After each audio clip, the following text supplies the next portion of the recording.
কোনো নাশকতা কিংবা কোনো সন্ত্রাসী কার্যক্রমের কারণে কোনো ব্যক্তি যদি কোনো একটি মাধ্যম দ্বারা গ্রেপ্তার হয়ে হাজতে অবস্থান করেন, তাহলে ওই ব্যক্তি কি তার ওই অপরাধের জন্য জামিন লাভ করতে পারবেন?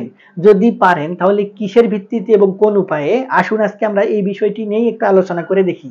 তবে ভিডিওটি দেখার পর যদি আপনার কোনো উপকারে এসে থাকে কিংবা আমার এই ভিডিওটি ভালো লেগে থাকে, তাহলে আমাদের চ্যানেলটি সাবস্ক্রাইব করে পরবর্তীতে আরো ভিডিও দেখার আমন্ত্রণ রইল। আর যদি আপনি নিয়মিত হয়ে থাকেন তাহলে লাইক, কমেন্ট, শেয়ার করে বরাবরের মতো আমাদেরকে অনুপ্রেরণা দিবেন।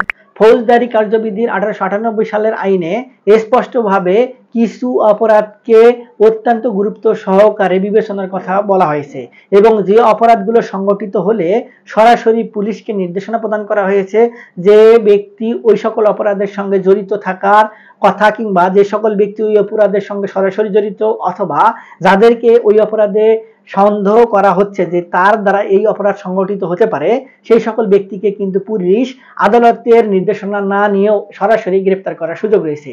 যদি এমন কোনো ঘটনা হয়ে থাকে তাহলে যাদেরকে গ্রেপ্তার করা হয়ে গেল সেই সকল ব্যক্তি কিংবা তার আত্মীয় স্বজন কিংবা পাড়া প্রতিবেশী কিংবা কোনো শুভাকাঙ্ক্ষী কিন্তু ওই সকল ব্যক্তির হয়ে আদালতে সেই সকল ব্যক্তির নামে জামিন যে চাওয়া কিংবা বেইল যেটাকে আমরা বলি সেটা চাওয়ার কিন্তু সুযোগ রয়েছে।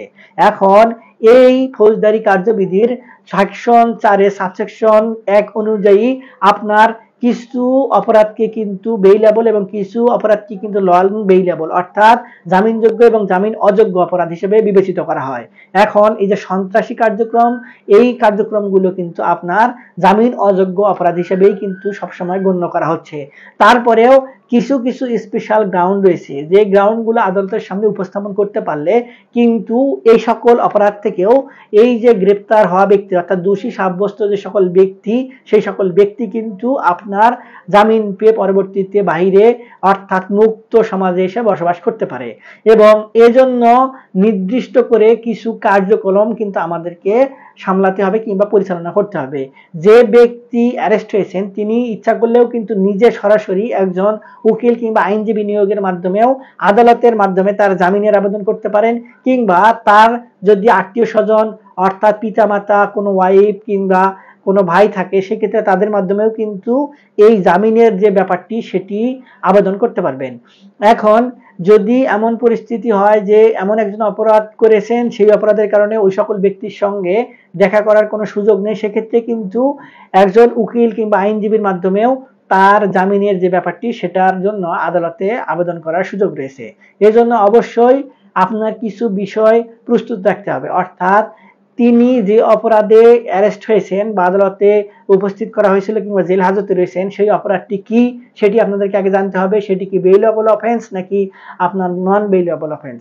এই জামিন অযোগ্য অপরাধের কারণেও কিছু কিছু গ্রাউন্ড রয়েছে যে গ্রাউন্ডগুলোর কারণে কিন্তু আপনার আদালত থেকে সরাসরি জামিন চাওয়ার সুযোগ রয়েছে। এক্ষেত্রে যদি আদালত সন্তুষ্ট হয়, তিনি যদি সেই গ্রাউন্ডগুলো তাদের পছন্দ মনে হয় যে এই গ্রাউন্ডগুলোর বলে ওই ব্যক্তিকে জামিন প্রদান করা সম্ভব, তাহলে সেই ব্যক্তিদেরকে কিন্তু আদালত জামিন প্রদান করতে পারেন। এবং এগুলোর মধ্যে উল্লেখযোগ্য হচ্ছে যে ব্যক্তি আপনার ওই অপরাধের কারণে গ্রেপ্তার হয়েছে তার যদি অপরাধ সঠিকভাবে প্রমাণিত না হয় অর্থাৎ যখন বিচারাধীন রয়েছে সেই সময় যদি যে ব্যক্তির নামে জামিন চাওয়া হচ্ছে সেই ব্যক্তি যদি সন্দেহাতীতভাবে তার নামে যে অপরাধ সেটি প্রমাণিত না হয়, কোনো ধরনের সন্দেহ থাকে কিংবা এমন যদি হয় যে তাকে কোনো পরিচিত কিংবা কোনো প্রতারণা কিংবা সুকৌশলে তাকে এই অপরাধের জন্য ফাঁসানো হচ্ছে, তাহলেও কিন্তু তাকে জামিন দেওয়ার সুযোগ রয়েছে।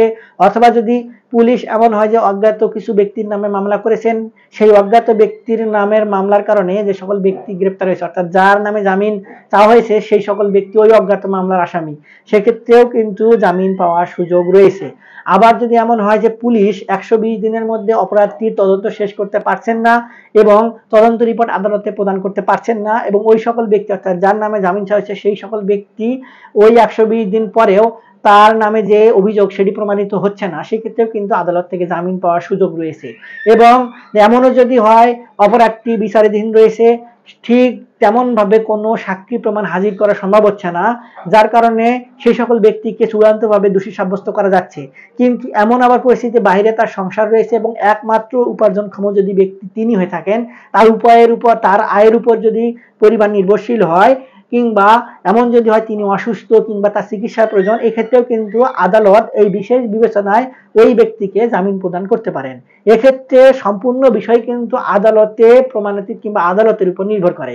আবার যদি এমনও হয় যে যে অপরাধটি সংঘটিত হয়েছে সেই অপরাধের জন্য তিনি 10 বছরের অধিক কিংবা যাবজ্জীবনের অধিক কারাদণ্ড পাওয়ার সুযোগ রয়েছে, সেক্ষেত্রে কিন্তু আদালত জামিন নাও দিতে পারে। এবং এই জামিন কিন্তু আপনার আদালতে যে কোনো সময় যে কোনো পরিস্থিতিতেই কিন্তু চাওয়ার সুযোগ রয়েছে কিংবা আবেদন করার সুযোগ রয়েছে। এখন কোনো ব্যক্তি দীর্ঘদিন ধরে যদি আপনার আদালতে এই রকম করে পড়ে থাকে কিংবা জেলখানায় বন্দী থাকে, কিন্তু তার নামে যে অপরাধটি কিংবা তিনি যে অপরাধে দোষী হয়ে ওই আদালতে গিয়ে বিচারাধীন অবস্থায় রয়েছেন, এই অপরাধটি কোনোভাবেই প্রমাণ করা যাচ্ছে না, পুলিশও কোনো কুল কিনারা করতে পারছেন না, আবার যে ব্যক্তি তিনি নির্দোষ কি দোষী এটি প্রমাণ করার কোনো সুযোগ থাকছে না, এক্ষেত্রেও কিন্তু সেই সকল ব্যক্তিকে জামিন প্রদান করার সুযোগ রয়েছে। এক্ষেত্রে আবার কিছু ব্যতিক্রম রয়েছে। 6টি বিশেষ ব্যতিক্রমের কথা বলা রয়েছে, যে ব্যতিক্রমগুলো যদি কোনোভাবে ঘটার সুযোগ থাকে, এবং এই ফৌজদারি কার্যবিধিতে কিন্তু স্পষ্টভাবে বলা হয়েছে যে এইগুলো যদি কোনো একটি ঘটার সম্ভাবনা থাকে, তাহলে এই সকল ব্যক্তিকে কিন্তু, অর্থাৎ যে সকল ব্যক্তির নামে জামিন চাওয়া হচ্ছে সেই সকল ব্যক্তি কিন্তু জামিন পাওয়ার কোনোভাবে সুযোগ নেই।